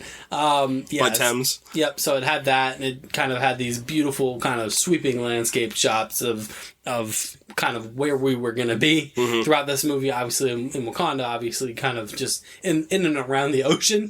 And then the second trailer really got into the bones of it. And okay, but we know what this movie is outside of canon, quote unquote, and we know what this is outside of the universe, but in universe, what is this movie? And I think the second trailer did a really good job of telling us exactly what this movie is going to be about. Yeah, but still didn't give too much away. No, it was not at all. This is like a near perfect trailer. Both were it's so visceral. you get the sinking of Wakanda. You still get shots of them mourning T'Challa. Like, there's so much that goes into this. We get the first look at Ironheart. Like, this trailer's it's so packed, but it's not overly packed. Like, not mistakenly, the same, almost a beat for beat shot of Ironheart that we saw of Iron Man in Infinity War. That kind of like top down, like bottom shot of the boosters going and like her kind of taking off into the sky. I think that's very deliberate. I think it's very smart to invoke that Iron Man imagery, in the trailer itself. To kind of, we got to look at Riri Williams inside the armor. It's a very Iron Man 2008 Tony Stark, the head and the HUD kind of thing. So I think that's all very smart to do. Yeah. So you talk Namor. So the way that M'Baku is kind of talking about him, he's Kul Khan, the feather serpent god. So, I mean, Thor Love and Thunder kind of dealt with this a little bit, Omnipotent City, and I believe you saw somebody there. Not now, Siri. You saw, I forget who it was. There was Boss the Panther God was there too. So again, he's such a perfect counter for the Black Panther itself. Like, what this story really is too is kind of, Namor's not this villain. I believe it might be something where somebody feels like they're being set up. So they're kind of cultivating a war between the Wakandans and the Talakanians. Talokans? I don't know how to say it. And Tenoch Huerta was very kind of, outspoken about that. About he's like, no, Namor's not a villain. He's like, and that was important to him because, typically in, most Western films, Latin Americans are portrayed in a villainous way, stereotyped in this way. And he was very kind of outspoken about the fact that Namor is more of an anti-hero than he is a villain, which I think obviously is smart, and obviously the way that this was destined to go. I hope that nobody thought Namor was going to be the villain of this movie. Yeah. So I mean, I can't blame some people because they don't know comic lore, but just the way it's presented, he feels way more. It's not like you throw Darren Cross into like an Ant-Man trailer, like, and he's clearly like, this is way more it's way more complicated than that. And I mean, that's something about kind of like these war movies and these kingdom movies. It's not as simple as good and evil sometimes. It's people trying to protect their nation, and it is just fitting that Namor feels so much like T'Challa in that same way, and I feel he might be, what I feel like he might be? He might be more ruthless than he is, and that's how Namor is. Namor doesn't have the same compassion that T'Challa has in the comics. He's much more, he's the outsider to them in the comics. Like, he's the one that gets the throne that they don't think he should have it because he's half human. He's not full Atlantean in the comic, but, his design is incredible. It's just, it's like that shot where it's the birth scene right to him kind of floating in the Wakandan landscape. I was like, how did they nailed this? Like, they nailed the feel of what he's gonna kind of bring to the table too. So, man, they did it. They did it. It certainly feels that way. And then, like I said, this is, I used the Roy Jones Jr. quote, y'all must have forgot about Ryan Coogler, because this guy's at what was he, 26 when he made Fruitvale Station? So, one of the best young directors, still young director. Yeah, he's not even 40, like. In Hollywood, the star is burning bright. I mean, the guy, he got Black Panther nominated for an Academy Award. That's no small feat. He got Sly Stallone a Best Supporting Actor in Creed. So, I think, obviously this movie, I can't imagine what weight was on him. Oh my gosh. Whether or not he even wanted to do it. You know what I mean? Whether any of them wanted to do it, to be honest with you, like, this is such a unique situation that we've not seen, really, I mean, I guess the closest comparison would possibly be Paul Walker. When he passed away in the middle of the Fast and Furious 7 filming. And they kind of had to rally around it, and they gave him a real beautiful send-off. But, the difference between that and this is Paul filmed, quite a bit of that movie, and they were able to integrate, him and his brothers kind of as stand-in for him towards the end of that movie. But, I mean, Chadwick passed away, was it 2020? 2020, yeah. August 2020. Yeah. I'll literally never forget where I was. So, Black Panther 2 was announced, but it was way away from being started, and then he's just gone. Obviously tragic battle with cancer that really nobody knew about. You know, I mean, we were in the same room when this happened. We were literally hanging out with some friends, and we were all getting ready to leave. Like, we were getting ready to depart for the evening, and then you know, as I usually do when I'm getting ready to like go somewhere, I'll just be on my phone, you know, scrolling Twitter, and that news just started flooding, and I'm like, first, I mean, when that happens, you know, you have to do all the double checking and making sure like no one's just like faking it and all this, but then you know official news started putting it out, and we were just like, I'm pretty sure like we were getting ready to leave, and like everybody just sat back down. No, we literally stayed for like another like 3 hours. Like we were just sitting there in disbelief. But it shows you how much weight he carried, and you know why it hurts even more? Because you hear the stories about how he just was a good person. Like, that's something that you can't ask more for of somebody, just to be a good especially human being. in that profession where you know you can't ever be sure of anybody's personal lives, you know whether or not they are who they portray themselves to be, but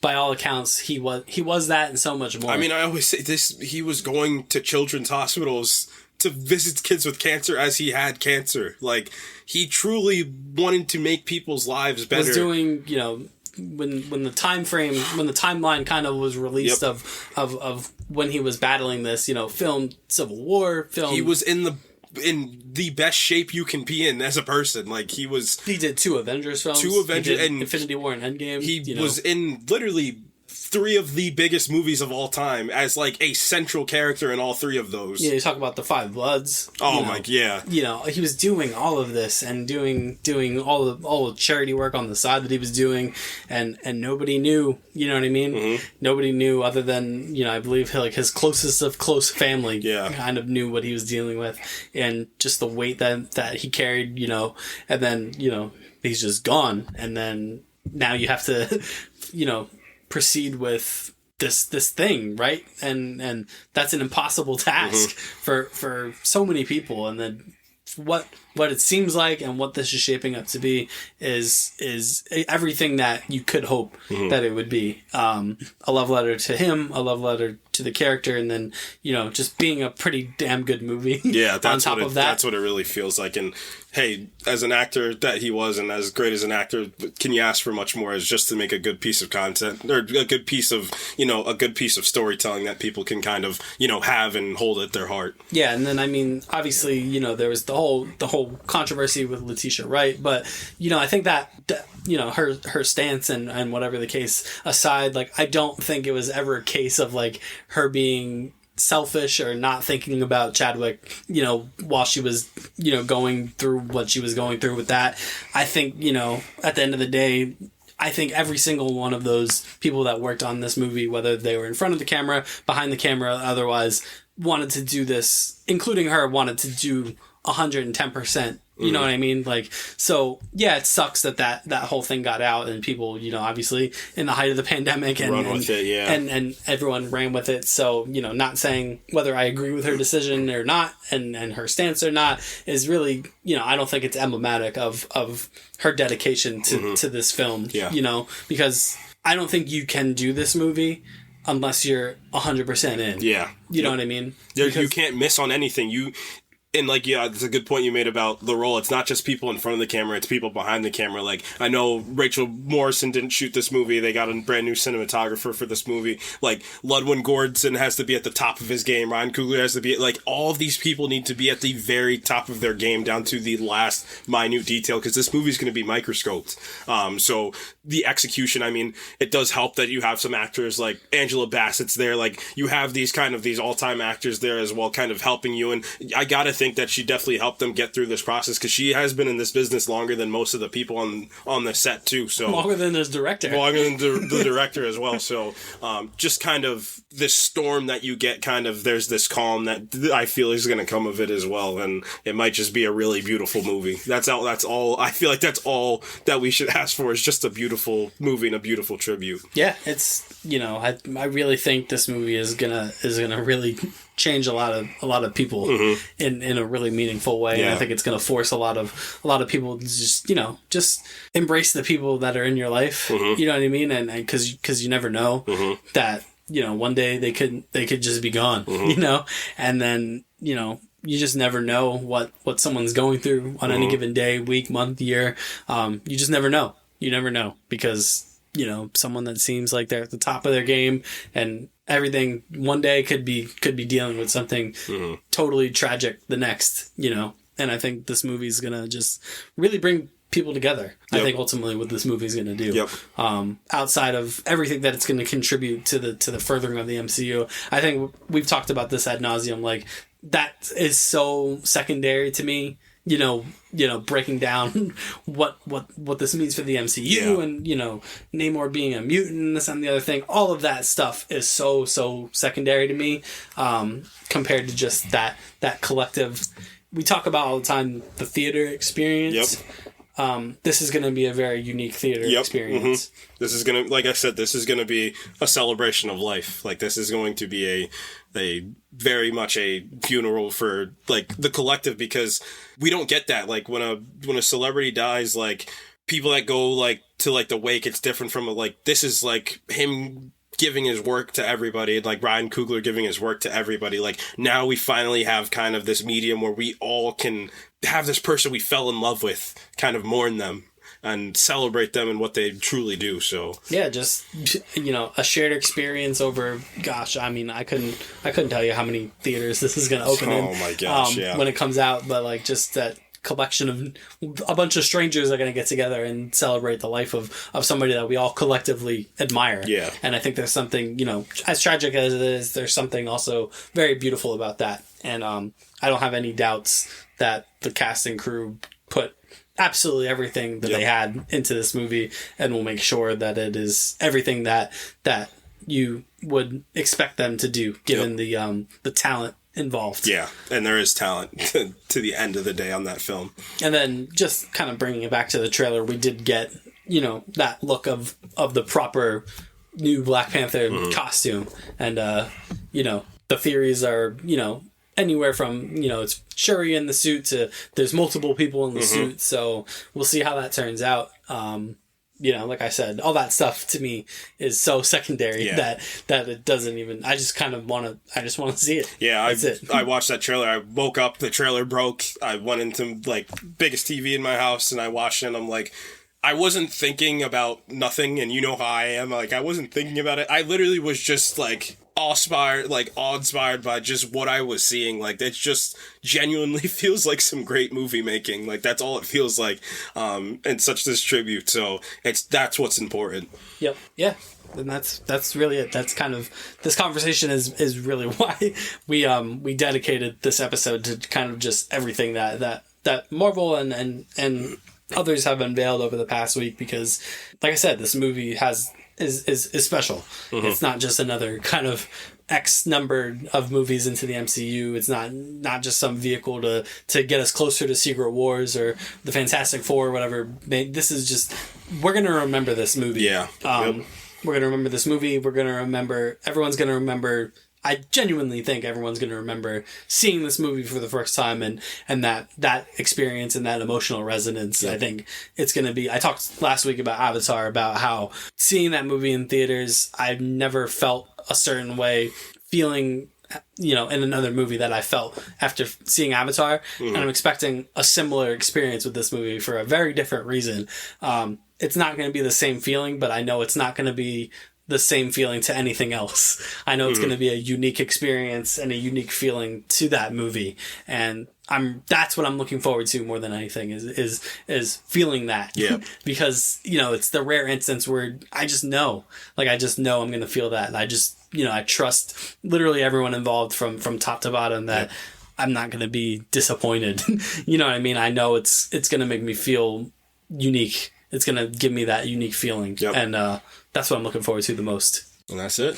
Yeah, that's it. So, yeah. I mean, I know this. I guess this is going to be your platform to talk about The Last of Us now. Why don't you go first? We'll end on The Last of Us. Did we start with The Last of Us? No, we started with Dune because we're contractually obligated to. Yeah. So I mentioned last week that I'm eagerly anticipating God of War Ragnarok, but holding off on my full God of War playthrough. So I've been Naughty Dog adjacent. I've been playing Uncharted. I just finished the first one, and man, it's so great that you can it's just fun. It's just like it's like playing Indiana Jones and playing like National Treasure at the same time. Like there's this every manish quality to Nathan Drake that it's great because he's very like Chris Pratt ish in that he's not like typical action hero guy. Like he's not super macho. He's just like this kind of he's smart and he's capable, but he's also kind of like a buffoon. Like he's kind of a goof. And if you've seen the Uncharted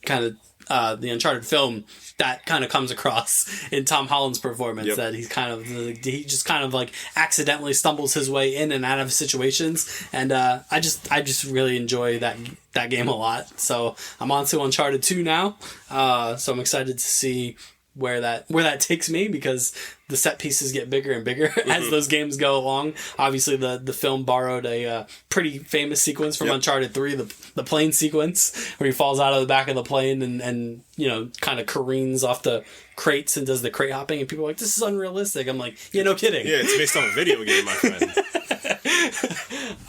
So yeah, that's what I've been doing. I've been playing Uncharted, obviously keeping up with House of the Dragon, keeping up with Rings of Power. Fantasy nerds are thriving right now. Yeah, I'm about to go on a big fantasy dive this week. I'm gonna commit to Game of Thrones, and I'm gonna sublet Game of Thrones with the Lord of the Rings in there too. I'm gonna kind of mix the two of them. So I think if I calculated this right, it's like 2 seasons to a Lord of the Rings movie, and then that sounds about right. Yeah, and then I'm gonna end everything with like I think I'm gonna one House of the Dragon, one Rings of Power, one House of the Dragon, one Rings of Power. But so there's this game. It's called The Last of Us. I've been thinking about every aspect of my life after playing that game. Man, I cannot say enough. Thank you, because you were beating me over the head for literally like a year. Like you don't understand. Like you need to play this, and I know what the next game is. It's Final Fantasy is the next one where you're like you don't understand. You need to play this. My stock is very high. Yeah, you're not wrong. You're usually not wrong. So this is an instance where you were absolutely not wrong. So I don't even know where to start. Like, I mean, if we're to start with something, let's just start with the beginning of that game. And you want to talk about spoilers, by the way, for this game that came out 9 years ago. But, right? You never know. So you get the PS5 remake. Yes, I'm rich. I have a PS5. You open this game and real quick before you jump in. Did you do the Brian Windhorst right there? That was crazy. A lot of people questioned why this was being made, this PS5 version. Like the remaster just came out, but I feel like a player like you is the perfect vehicle for why, because this is a definitive kind of just completely polished version of this just masterful game. And if you're gonna jump into it for the first time, I think I'd rather it be this than it be, because obviously you're gonna talk about when you're done talking that this is gonna sublet you into playing Last of Us Part 2, and it's not gonna be super jarring for you because the graphics are gonna be of the same quality, right, and the gameplay is gonna be familiar to you and all that. So that's all I wanted to say. So go ahead. Sure. I mean, the opening of this game is just you're so invested in these regular people doing these regular things, because the best way to go about the apocalypse is to do it through somebody. Like, it's instead of the world being your point of view, it needs to be a person being your point of view that you're running through. And I think it's better that you start with Sarah than Joel, because when Joel comes in, he's the savior as soon as you come in. Like, he's the one saving grace that you have. So you open this game with Sarah, and I think we talked about it when we talked about Sandman episode 4. I think it was the diner episode, where it's like the world is literally ending outside, but it's the POV you have. It's like, cool, the world's ending, but there's now 7 billion different stories are going to be told about this one thing. Same, like you talk about the pandemic, there's 7 billion stories that are told about this now. That's the one beautiful thing. Like, we all have stories we carry, and now we have the story of Joel Miller and his family, and his surrogate family that he gains later. So this opening of this game, I know I've used this word a lot, but it's visceral. Like, you feel so tense. Like, you're driving through Texas, and the world's falling apart, but guess the only thing that's on your mind? I got my daughter in the backseat. That's why he's such an incredible character. And it's such a forgery of a character too, because once you get into the 20 years later, you're in this thing now. Like, this is just normal life at this point for everybody. And different. He is different from everybody. You know, I told you, you know what I love his character? He's so sure of every decision he makes is a snap decision. And you gotta think it was because of what happened. Because guess what he didn't do in that? He thought in that moment with his daughter. And, I mean, there's bones of that character he becomes later in that beginning when you're driving and there's a family on the side of the road and his brother Tommy's like, we should stop and see what they need. And Joel, keep driving. Yep. Keep driving, Tommy. And he's like, they got a kid, Joel. And he's like, so do we. So do we, yep. He's such this man that's so predicated on self-preservation. Like, he is the survivalist, and that survivalist trickles down to his next of kin, which is Sarah in the first part. And then that's why he's so tentative on Ellie once you meet her.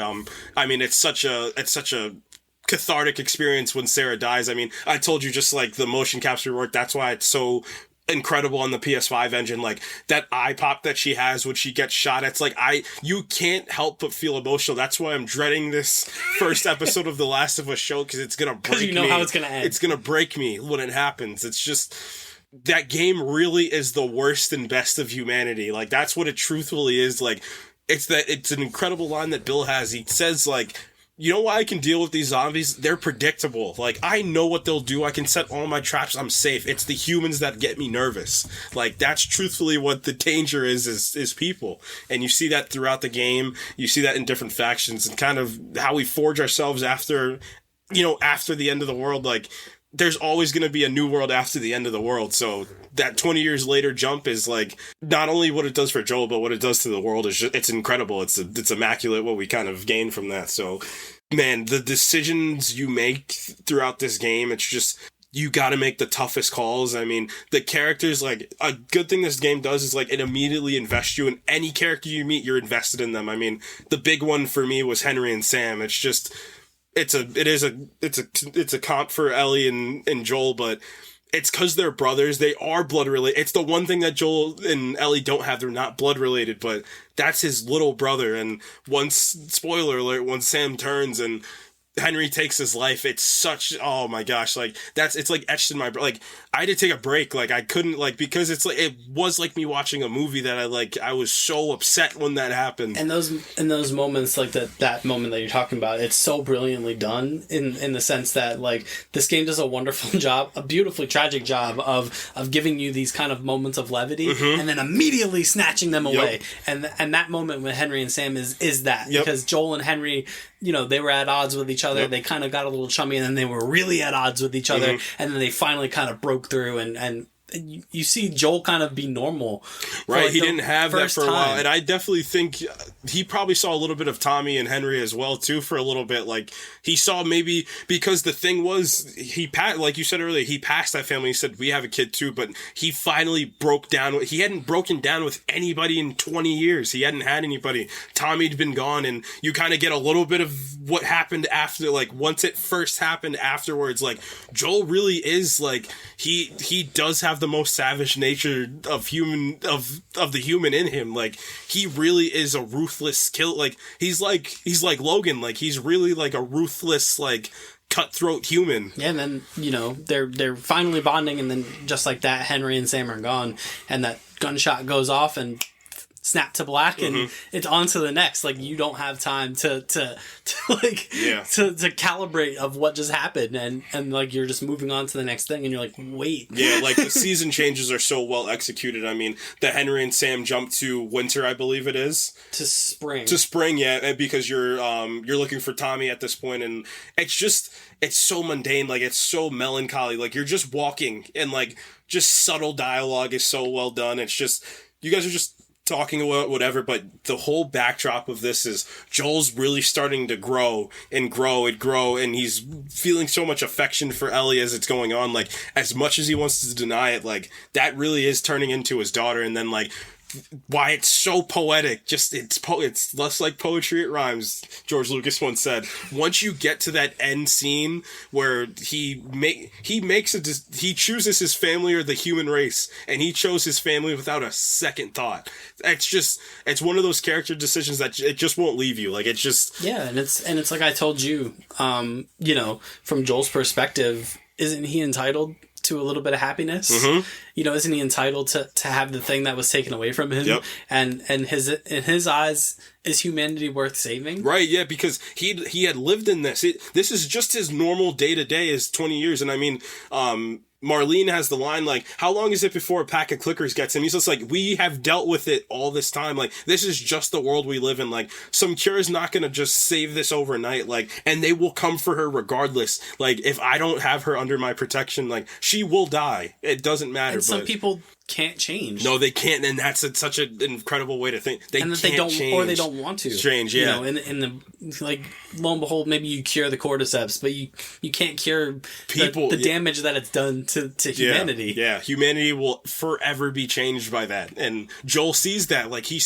has seen the absolute worst of humanity. Like, and he's been the worst. Yeah, he's been the worst of it too. I mean, that last scene, I was like, I felt like a monster because I'm killing these people. I'm killing these doctors that are literally about to save humanity, but at the same time, I got my daughter back. You know what I mean? Like, it's one of those impossible decisions that a father would have to make, and he made it. He made it without that's why I love his. He didn't think about it. He doesn't think. He just does.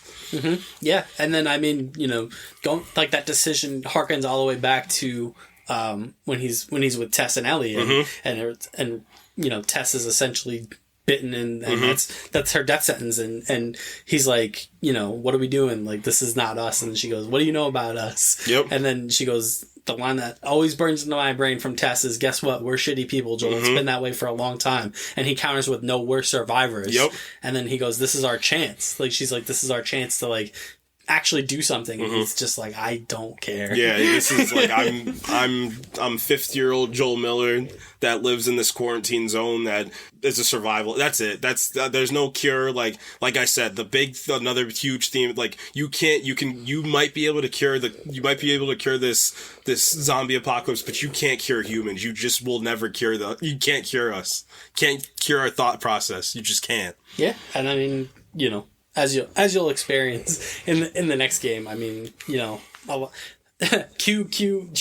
Baron Mordo, the bill comes due always, and that's really what part 2 is about. The bill coming due for humanity, for so many people. In the wake of essentially Joel's decision. Yeah, one man literally changed the course of humanity. Yeah, human history. Yep.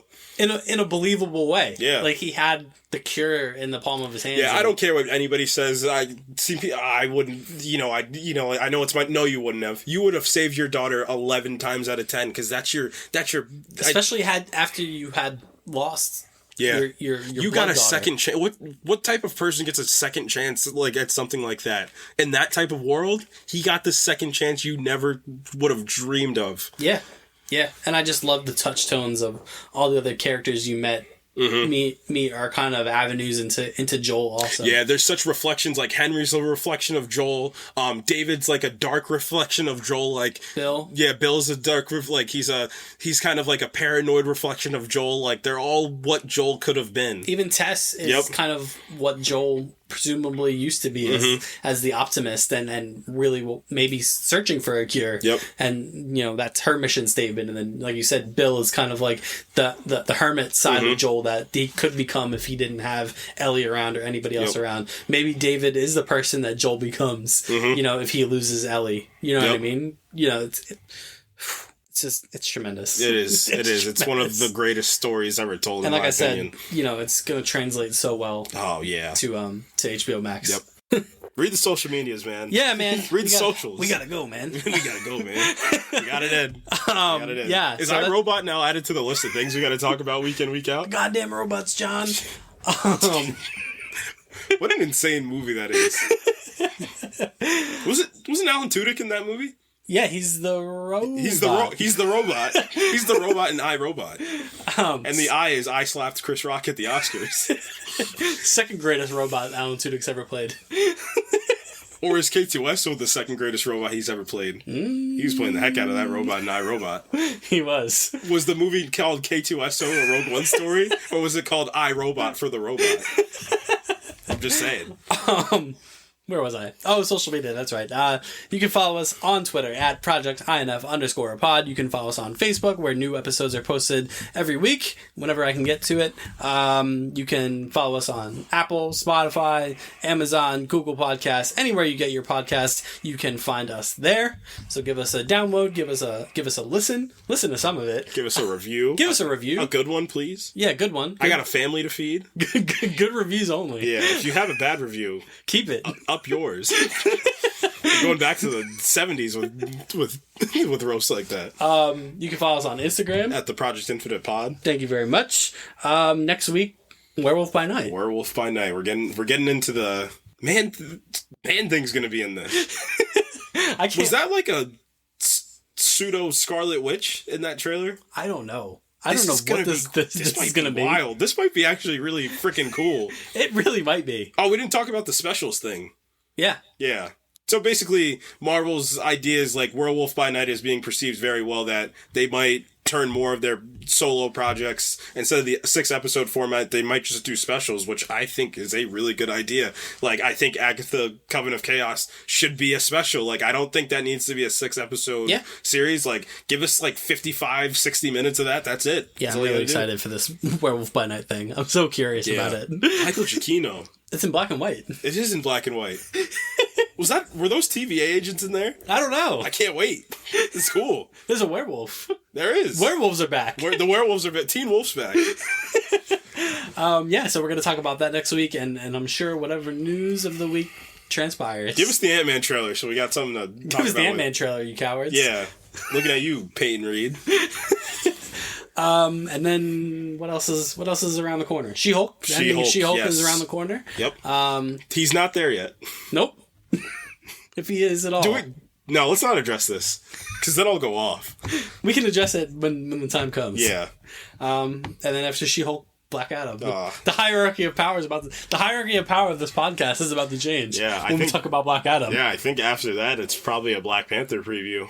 Yep. I have not watched Black Panther since Chadwick Boseman passed away. We're going to talk a little Black Panther. We're going to talk about God of War in coming weeks. So we're going to get our gaming reviews on, our gaming hats on for some God of War talk about just incredible stories. That's definitely one of them.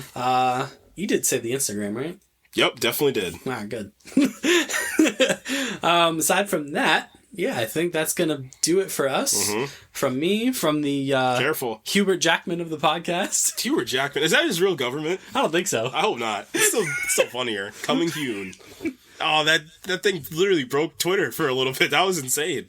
Yeah, the Hugh Jackman of the podcast. I'll take it. Why? He was great in Les Mis. He was great. Maybe we just maybe that's our bag. Maybe we take weeks and we just review actors' movies. Specifically actors that were popular in the mid-2000s. Yes. Who else we got in there? Matt Damon's got a nasty run in the mid-2000s. Yeah. Departed. He was The Bourne. And then Jeremy Renner was The Bourne for one movie. He was The Bourne. And then Matt Damon came back. Yeah. Jesus Christ, that's Jason Bourne. Almost forgot. So next week, Werewolf by Night. I'm super excited. Oh man, I can't wait. Until then, we're doing Halloween specials now. Marvel's really, they're really around now. Yeah, I don't know why my voice cracked just there. That was weird. Yeah, you were probably afraid of the robots, just like an iRobot. I just came from the tunnel. There's no goddamn robots, John. God, I love that movie for no reason. Yeah, it's just so stupid fun. What did I say? Eagle Eye? We're gonna have to review Eagle Eye. What's that movie with Will Smith with Gene Hackman? Oh my gosh, Enemy in the State. That's it. Let's go. Yeah, we gotta do Enemy in the State. We're gonna do all right, I've mapped it out, right? January 2020, we're gonna do Will Smith, and then we're gonna 2023. And then, oh no. February, we're gonna do Harrison Ford month. Then we're gonna do Hugh Jackman month for March. We'll find something for April. What other actors do you want to see? I don't know, but I feel like this is not gonna go the way you think. It's gonna be great. We'll pick another actor. Yeah, we gotta go, man. Maybe Matt Damon does get a shine. Ben Affleck. Oh my gosh. Ben Affleck and Matt Damon have to be together. Yeah, well, maybe we do a Boston episode, and then we just end it with The Departed. Ah, yes. Wait, do you end it with The Departed, or do you end it with The Town? The Town? Nah, it's got to be The Departed. They play the song in The Departed. Oh, true. Yeah. All right, guys. Yeah, we gotta get out of here. Yeah, we gotta go, man. All right. We'll see you next week. Goodbye. Peace.